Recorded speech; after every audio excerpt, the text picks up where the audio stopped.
Hello there, this film is receiving a USR. I thought it was time to do this. So what I'm providing you is information about what it's like when you've actually had a USR. That's what we're going to look at. So I suppose the first thing to say is that there's a massive variation in terms of how people respond to this particular work.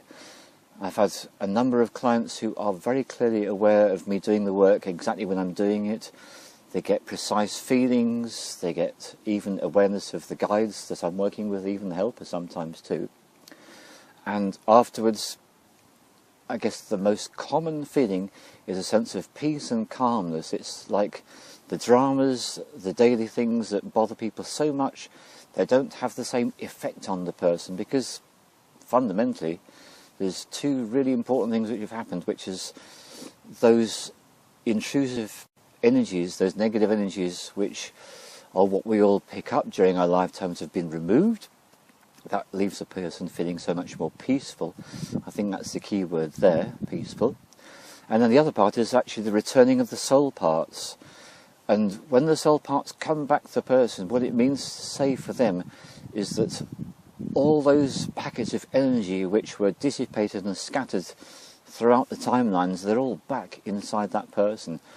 And so this brings me to another point, which is it can be incredibly useful for a person who is awakening as a light worker, because what it means for them is that they become tuned into what it is they're here to do. So this is a very common theme I've noticed amongst people receiving USRs, is they causes them to go into a bit of a personal inquiry, and they ask the really fundamental questions like, oh, so why am I here? What am I here to do? That's incredibly useful for people too. In terms of physical effects, it's fascinating, the variation. I'll give you one extreme. When I did the USR for my father and asked him for some feedback, it was very simple. I've nothing to report, I can detect no differences whatsoever. Now, very fortunately, he said those words to me in the room where he and my mother and I were sitting. So at this point she piped up and gave some really concrete, practical examples how he was completely transformed through the OSR, and it was to do with his attitudes to himself and other people, because he was a man that never wanted to cook and he only gardened with reluctance, and suddenly he was in the situation where he was coming up to my mother and volunteering to help in the garden. And he was so motivated by food and cooking that he actually said he wanted to make bread, and he did learn indeed how to make bread. So what I learned from that is that if you are a person who's received a USR and you're not consciously aware of anything much that's changed, it could be a really wise thing to do to ask those nearest and dearest, how am I getting on? Have you noticed any changes? Because often they will have noticed changes that you won't have noticed yourself, and that actually comes to be part of your healing. And I suppose this is the most surprising thing for me about the USR, which is when I become fully aware of the fact that the report that the person reads is equally important to the healing that's actually done. Somehow the reading of the report causes an integration in that person, which is remarkable. So now I want to talk to you about the primary obstacle in terms of getting the benefits of the USR. And this is what I would call the rational mind, or the ego. That part that says, well, I've had this, what's happening now? I would have liked to have thought this would be really helpful, but on so many occasions I've encountered people where they've had difficulties in understanding what's happened to them, and that's what it is, they've got into the rational mind. And I can remember one particular client from Canada, and about 3 weeks went by and he said, thanks for the USR, I haven't noticed much difference really. And I was with my partner at the time and looked at what he'd written, had a little chat, and I sent him an email back. And when he received that email back, that was sufficient to catalyse the entire activation process for him. Which brings me to the activation process, because these days permission for a USR by you, the client, is given in 2 points. Point number 1 is when you book. Point number 2 is when you activate. So everyone these days gets the opportunity to use the activation key at the end of the report, and therefore that's the second permission they give.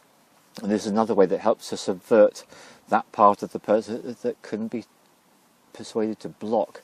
So this is a strange thing to think about, but do be aware of the fact that, especially if a person's experienced a lot of health difficulties for a long time, something the person can deal with actually is attachment to the old condition. So it's a really useful thing to be aware of, that by releasing, by letting go, and by being open, this all helps you to get the full benefit of your universal soul retrieval.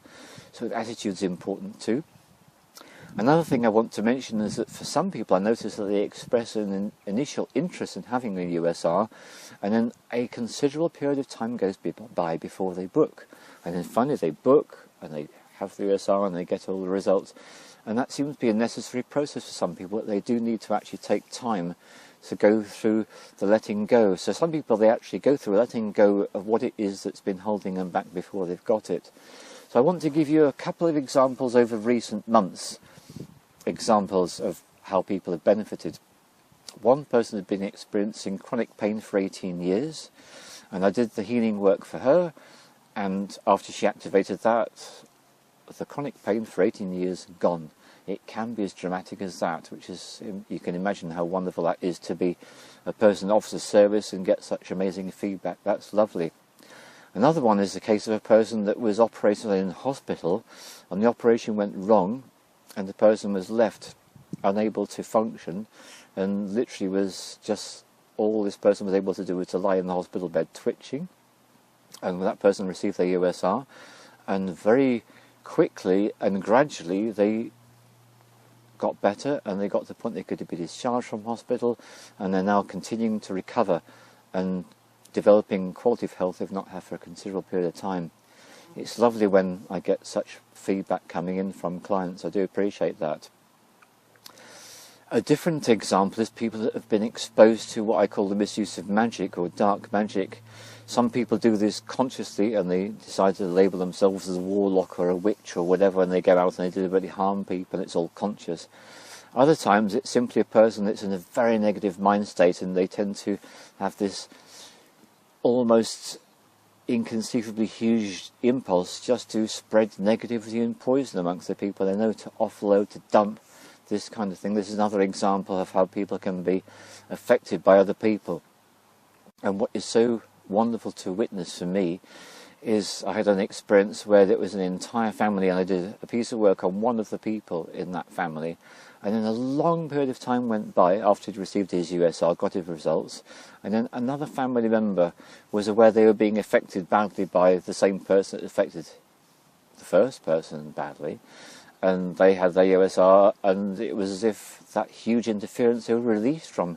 And gradually, member by member of the family, I got the booking, and I was able to work with each one at a time, until, as far as I'm aware, I think I've worked on every member of that family now. And one of the most gratifying emails I got was when they said that they were sitting down all together in a nice family situation, having a chat, having a laugh, and really enjoying life. And the person who sent me the email was watching all this happening, taking part in it all, and he realised, we haven't done this for so many years. It's so gratifying to be able to help people in this way, which is why I'm always throwing up my subliminal plea to you all, which is anyone that is sufficiently motivated, having had a USR, they want to be in service to other people. I do offer trainings. You're most welcome to inquire about that, certainly. And then my latest initiative, which I'm just going through the little teething troubles getting this done practically, is I'm in the process of creating a Facebook group on my Facebook page specifically for people who've received a USR, because it's important to stress people all over the world have received this, from Australia, Canada, the Philippines, Europe, Britain, South America, Puerto Rico, all sorts of places. And the great benefit of the social networking is this enables people to communicate and share from all parts of the world. So we'll set up a Facebook group for this. If you're interested in joining that Facebook group, then what you need to do, when you see the slide coming up now, that's the Facebook title. So if you just go on to that, you can go onto my Facebook page and you can discover there is that group, and all you have to do is to request to be on the group. When the request comes through, I will add you, and you can then share with other people your experiences and find out what happened to them. So thank you very much for tuning in. Cheers.